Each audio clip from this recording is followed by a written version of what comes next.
बिस्मिल्लाहिर्रहमानिर्रहीम अस्सलाम वालेकुम नाज़रीन, मैं राना उज़ैर हूँ। 23 अगस्त 2025 हफ्ते का दिन। आमतौर पर आपसे ये दरख्वास्त नहीं किया करता कि आपने हमारे इस वीलॉग को आखिर तक देखना है, लेकिन आज मेरी ये दरख्वास्त होगी कि आपने लाजमी तौर पर वीलॉग को आखिर तक जरूर देखना है, क्योंकि खबर बड़ी अहम है जनाब। सीट बेल्ट बांध लें, तगड़े हो जाएं। आज खबर यह है कि पाक फौज की जानिब से एक बहुत बड़ा सरप्राइज दिया गया है। सियाचिन का कंट्रोल संभाल लिया गया है। सियाचिन से इस वक्त क्या खबरें आ रही, वो exclusive details as it is मैं आपके सामने रखूंगा। दूसरी जानिब जनाब भारतीय रियासत में इस वक्त तबाही मच गई है। क़यामत खेज मनाजिर वहां पर देखे जा रहे हैं कि एक तरफ पाकिस्तान और भारत की टेंशन चल रही थी और फिर ये सारा कुछ हो जाना, ये मामला किस जानिब जा रहे हैं, क्या खबरें आ रही हैं वहां से, वो भी डिटेल्स आपके सामने रख रही हैं। और फिर तीसरी अहम खबर कि फील्ड मार्शल की जानिब से बहुत बड़ा खड़ाक किया गया है और जयशंकर वो बाज़ाब्ता तौर पर आज मीडिया पर, इंटरनेशनल मीडिया पर बैठकर रोते रहे। इतना बड़ा खड़ाक किया गया है और तूफानी मार किया गया है। जयशंकर क्यों रोता रहा, क्या मामलात हैं, वो भी आपके सामने रखना बहुत जरूरी है। लेकिन आगे बढ़ने से पहले आप सबसे हमारी दरख्वास्त के चैनल को लाजमी सब्सक्राइब कर लें, बेल आइकन को दबा दें। आने वाली तमाम तरह अपडेट्स आपकी खिदमत में बर वक्त पेश होती रहें। नाज़रीन, सबसे पहले दो अहम खबरें जल्दी से आपके सामने रख देता हूं कि इमरान खान के दो भांजे जो हैं उनको गिरफ्तार किया गया 9 मई के केसेस में। अब सिक्योरिटी जराये की जानिब से एक इल्जाम लगाया गया है। सिक्योरिटी जराये आप जानते हैं कहां से खबर आती है, तो सिक्योरिटी जराये ने बताया है कि जो दो बेटे शेर शाह और शाहरेज खान, उसके हवाले से उन्होंने कहा है कि सिक्योरिटी जराये ने वीडियो और जियो फेंसिंग के जरिए शवाहिद इकट्ठे करने का दावा किया है। इस हवाले से सिक्योरिटी जराये की जानिब से जारी बयान में यह कहा गया कि 9 मई 2023 को पाकिस्तान तहरीक इंसाफ की शर अंगेजी में शरीक 2 मफरूर शर पसंदों की गिरफ्तारियां की गई हैं। ये गिरफ्तारियां जिला हाउस हमला केस में की गई और एक मरकजी मुलजिम को कहा जा रहा है कि शेर शाह खान है और 9 मई 2023 को जिना हाउस पर हमले के वक्त शेर शाह इब्तिदा याफ्ता मुजरिम हसन न्याजी के साथ मौजूद था। अब इस यूं लग रहा है कि शायद शेर शाह जो है उनको मिलिट्री कोर्ट्स में ले जाया जाए और मिलिट्री जेल हो जाए, जिस तरह से हसन न्याजी का ट्रायल चला था। और शेर शाह 9 मई 2023 को शर अंगेजी के बाद पहले रूपोश और बाद में लंदन फरार हो गया था। शेर शाह 2 साल से लंदन में रूपोश था। गिरफ्तारी कानून के मुताबिक की गई है। सिक्योरिटी जराये ने कहा कि कई महीनों तक शेर शाह प्रोपेगेंडा की आड़ में छुपा रहा और रियासत के खिलाफ डिजिटल मुहिमात चलाता रहा। मुलजिम शेर शाह को पाकिस्तान वापसी पर पुलिस ने 22 अगस्त 2025 को गिरफ्तार किया। 9 मई हमला केस में पहले भी एफआईआर दर्ज है। एफआईआर में कहा गया कि ये 9 मई को जलाओ घिराव तोड़फोड़, पुलिस वैन को आग लगाने और पुलिस एहलकारों पर हमलों में मुलव्वस है। और जाए वकुआ पर मौजूदगी के मुस्तरद शवाहिद जो वीडियो रिकॉर्ड की सूरत में वो बता रहे हैं कि वो इमरान खान के जो दूसरे भांजे हसन न्याजी वो उनके साथ वहां पर खड़े हुए थे और मुलजिम के पॉलीग्राफिक टेस्ट और दीगर के लिए 30 रोजा जिस्मानी रिमांड जो है वो दरकार है। तो लिहाजा ये एक इल्जाम उन पर लगा है। देखना ये होगा कि अदालत में उनको किस तरह से इसको जस्टिफाई किया जाता है। शेर शाह जो कल गिरफ्तार हुए हैं और शाहरेज खान जो हैं उनकी जो है वीडियो भी अब चलवाई जा रही है कि जनाब ये जियो फेंसिंग के जरिए और वीडियोस जो हैं वो मंजरेआम पर आई हैं। चलें अब पाकिस्तान और भारत के हवाले से जनाब आपको खबर देना चाहता हूँ। एक तो ये कि पाकिस्तान जो है, पाकिस्तान की जो फौज है, जो हमारे धारे हैं, वो बाचौड़ में बड़ा अहम ऑपरेशन कर रहे हैं। अब होता यह है कि जो दहशतगर्द हैं वो मुकामी लोगों के घरों में पनाह लेकर बैठे हुए हैं और किसी को वो यरगमाल बना लेते हैं घर वालों को और वहां पर पनाह लेते हैं। और तो बड़े जो है वो तरीके से के साथ वहां पर ऑपरेशंस करना पड़ते हैं, टारगेटेड ऑपरेशंस करना पड़ते हैं ताकि कोलैटरल डैमेज ना हो, क्योंकि दहशतगर्द जो है वो आम वहां के लोगों को शील्ड के तौर पर इस्तेमाल करते हैं और बेचारे वहां की आबादी इस तरह से मारी जाती है। तो आज बाजौड़ में जो वहां की सलार सही कौम है उन्होंने ग्रैंड जरगा किया और वहां पर कुछ अहम फैसले हुए जो कि फौज के हक में एक बहुत बड़ा साइन है, पॉजिटिव डेवलपमेंट है कि वहां पर जो ग्रैंड जरगा हुआ सलार सही कौम का, उन्होंने कहा है कि किसी ने मुसल्लह ग्रोहों की सहूलतकारी की या उनको अपने घर में पनाह दी तो उनका घर खाली करवाकर उनको इलाका बदर भी किया जाएगा और 50 लाख रुपए जुर्माना और खानदान कौम दुश्मन कहलाएगा। सलार सही कौम की जानिब से आज ये बड़ा तगड़ा किस्म का फैसला जो है वो किया गया, एक जरगे के अंदर बैठकर फैसला किया गया है। तो अब बाजौड़ में ऑपरेशन जो है अपना फैसला कुछ मरहले में दाखिल हो चुके हैं। अब जनाब आगे आ जाए कि फील्ड मार्शल साहब ने एक बहुत बड़ा खड़ाक किया। एक तो वो अमेरिका के जब दौरे पर गए तो अमेरिका ने, डोनाल्ड ट्रंप ने उनका बड़ा जबरदस्त किस्म का इस्तकबाल किया। दूसरी मरतबा भी गए वो अमेरिका के दौरे पर और पाकिस्तान और अमेरिका का जो ट्रेड एग्रीमेंट है वो फाइनल स्टेजेस में दाखिल हो चुका है।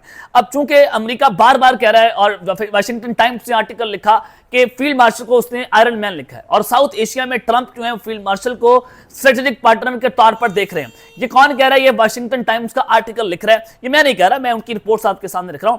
तो अब जाहिर है भारत जो है वो इस खत्ते के अंदर बुरी तरह से इस्तेमाल हुआ है। भारत जो है वो जिस तरह से इस्तेमाल हुआ वैसे उनको टिश्यू पेपर के तौर पर इस्तेमाल किया, फेंक दिया, अपने मफादात लिए, और अब भारत भारतीय सतह पर नाकाम है और अकेला भी है। अब आज भारतीय वज़ीर खारजा जो है जयशंकर, उन्होंने एक बार फिर से ढिठाई का मुजाहरा करते हुए पाकिस्तान के साथ ताल्लुकात में किसी भी किस्म की सालसी को कबूल करने से इनकार कर दिया है। वो अब जा रहे हैं, अमेरिका जो है उन्होंने सालसी की और ये जो न्यूक्लियर वॉर है उसको रुकवाया।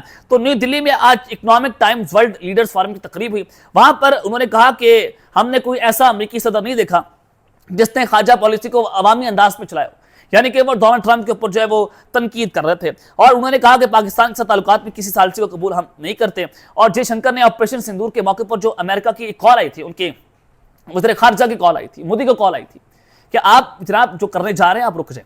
पाकिस्तान के पास इंफॉर्मेशन थी एक, जिसके बाद हॉटलाइन राब्ते होना शुरू हो गए। उस कॉल में बताया गया कि भारत जो है वो ये काम ना करे, अगर आपने ये काम किया तो पाकिस्तान आप पर इतना 2 गुना बड़ा हमला करने जा रहा है, पाकिस्तान उसके लिए तैयार बैठा हुआ।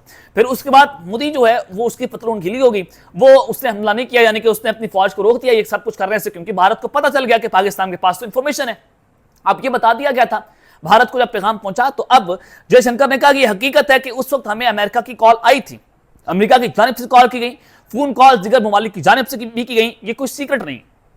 अब ये लिहाजा ये जयशंकर जो है बाकायदा तौर पर रो पड़े हैं कि जनाब हमारे साथ तो जुल्म हुआ है। ऑपरेशन सिंदूर में इतनी बड़ी नाकामी कि पाकिस्तान ने अपने PL-15 से दुनिया की सबसे बड़ी टेक्नोलॉजी यानी कि राफेल को गिरा दिया। 6-0 की बात हो रही है, और यहां तक कि अमेरिकन एयरफोर्स कह रही है कि पाकिस्तान की एयरफोर्स का हमने इनकी स्ट्रेटजी को लर्न करना है, उसको सीखना है और फिर हम उसको अडॉप्ट करेंगे। और बहुत से ममालिक जो है पाकिस्तान के एयरफोर्स को अप्रोच कर रहे हैं कि हम आपके साथ मिलकर ज्वाइंट वेंचर करना चाहते हैं, ज्वाइंट ऑपरेशन जो वॉर एक्सरसाइज हैं हम आपके साथ वो करना चाहते हैं। जयशंकर साहब जो है वो यहाँ तक के रोना शुरू हो गए हैं कि जनाब देखें ये हमें तो अमेरिका की कॉल आ गई थी और आप अमेरिका की कॉल के आगे लेट गए थे, फिर करते ना हमला, हम देख लेते आपको, क्यों नहीं आपने हमला किया? अगर आप इतने आज जो है वो महान बने हुए हैं कि हम अमेरिका को आंखें दिखा रहे हैं, तो आप अमेरिका की कॉल पर क्यों लेट गए थे? इससे बस ये होता है कि मोदी जो है वो अमेरिका की फोन कॉल पर लेटा और पाकिस्तान का जो जबरदस्त जवाब था उसके बाद मोदी के पास कोई कुछ बाकी नहीं रहेगा। तो अब ये फ्रस्ट्रेट है, फ्रस्ट्रेशन का शिकार है। अब जाहिर है अवाम के अंदर इनकी पॉपुलैरिटी भी खत्म होगी, ऑपोजिशन इनको ताने कसती है कि आपके 6 त्यारे कर गए, आप इतने आपके फौजी मर गए, आपको ऑपरेशन सिंदूर में नाकामी का सामना करना पड़ा, पूरी दुनिया आपके ऊपर थू थू कर रही है। तो मोदी की क्या प्लानिंग्स हैं? उनसे सवालात हो रहे हैं, कोई उनके पास प्लानिंग्स नहीं है, सिवाय जंगी जुनून के ऊपर मुब्तला है और ये लोगों का कत्ले आम कर रहे हैं। तो आज जनाब मैं आपको जो खबर देना चाहता हूं, फिर मैं सियाचिन वाले मामलों के ऊपर जाऊंगा। चलें, भारतीय रियासत जो है उत्तराखंड में जो तबाही हुई है, क़यामत खत मनासिर वहां पर देखे गए हैं, वो आप जरा सुन लें कि आज भारतीय रियासत उत्तराखंड में क्लाउड बर्स्ट हुआ है और उस क्लाउड बर्स्ट से एक शख्स हलाक और मुतअद्दिद कीचड़ तले दब कर लापता हो गए।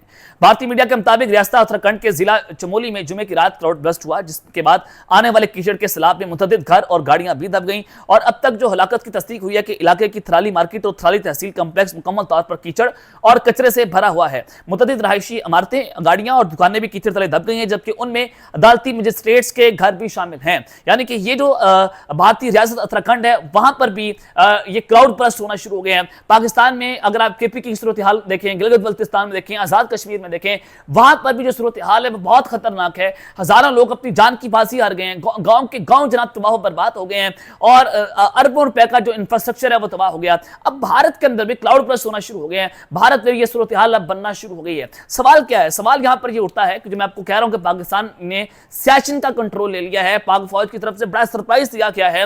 अब भारत, मोदी जो है वो इस वक्त डिप्रेशन में जा चुका। किस तरह से? देखिए, आप सोच रहे हैं कि भारत के अंदर भी इतनी बारिशें हो रही हैं, पाकिस्तान में इतनी बारिशें हो रही हैं, क्यों हो रही? टेम्परेचर बढ़ रहा है, टेम्परेचर जैसे बढ़ता है तो नमी बढ़ती है, दायरा है मानसून के मौसम में नमी बढ़ती है और ग्लेशियर्स पिघलना शुरू होते हैं, जिसके बाद ये जनाब ये मामला यहां तक आपको देखने को मिलते हैं। तो इस साउथ एशिया में 2 अरब के करीब आबादी, बल्कि इससे ज्यादा भी आप कह सकते हैं। तो साउथ एशिया के 2 बड़े ममालिक है, पाकिस्तान और भारत।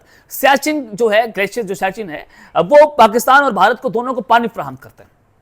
एक चीज, अब जो सियाचिन की लंबाई है वो तकरीबन 76 किलोमीटर है, 76 किलोमीटर की सियाचिन की लंबाई है। और 1984 और 85 में भारतीय फौज ने यहां पर कब्जा किया था और कब्जे के बाद पाकिस्तान की फौज ने भी अपनी डिप्लॉयमेंट वहां पर कर दी। और फिर उसके बाद 1999 में कारगिल की जंग भी इसी वजह से हुई। कारगिल, आपको पता है कि सियाचिन में जो मामला हुआ था, तो भारत यहां पर महाना खर्चा करता है अपने फौजियों के ऊपर। 30 से 35 मिलियन डॉलर महाना भारत का वहां पर खर्चा होता है। अब भारत जो है सियाचिन में ऊपर है और पाकिस्तान नीचे बैठा। भारत का खर्चा होता है ज्यादा, इनके पास तोपे भी हैं, टेक्नोलॉजी से भी लेस हैं, और पाकिस्तान जो है वो भी नीचे बैठे हुए, पाकिस्तान की फौजी हैं वहां पर, जीपें जाती हैं वहां पर, जनाब हर तरह से मामला होते हैं, और फिर खर्चा पाकिस्तान का जो अगर आप कंपैरिजन में जाएं तो भारत से कम है, लेकिन पाकिस्तान में अपने मिलियंस ऑफ डॉलर्स जो है वहां पर लगा रहे हैं।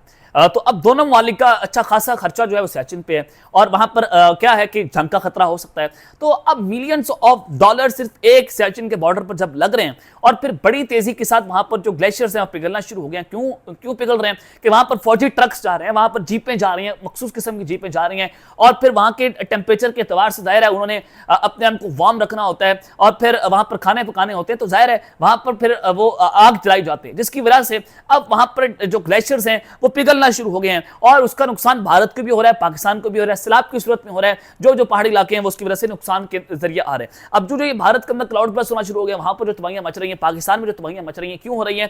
ये इसी वजह से हो रही हैं। अब भारत ये सोच रहा है कि वो ग्लेशियर जो सियाचिन है, जो बॉर्डर है सियाचिन का, वहां से पीछे हटना शुरू हो जाए, क्योंकि वो मिलियंस ऑफ डॉलर्स, तकरीबन 30 से 35 मिलियन डॉलर जो है भारत वहां पर खर्च कर रहा है, ताकि वो अपने इस खर्चे के अंदर कमी ला सके।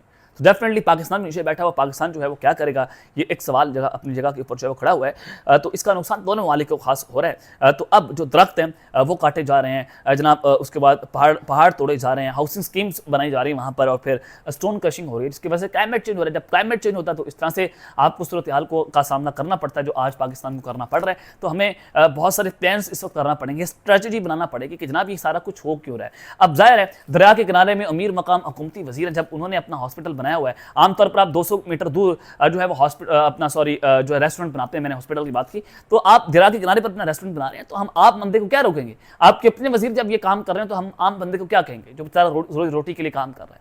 तो अब ये जो सियाचिन का बॉर्डर है ये बड़ी अहमियत इख्तियार कर चुका है, जहां पर 1901 जंग पाकिस्तान और इंडिया की वजह से हो गई है, तो अब दोबारा से वहां पर ये सवाल उठना शुरू हो गए। अब तक इतना ही, अपना ख्याल रखिएगा और इस अपने लाजमी रखने। अल्लाह निगहबान, पाकिस्तान जिंदाबाद।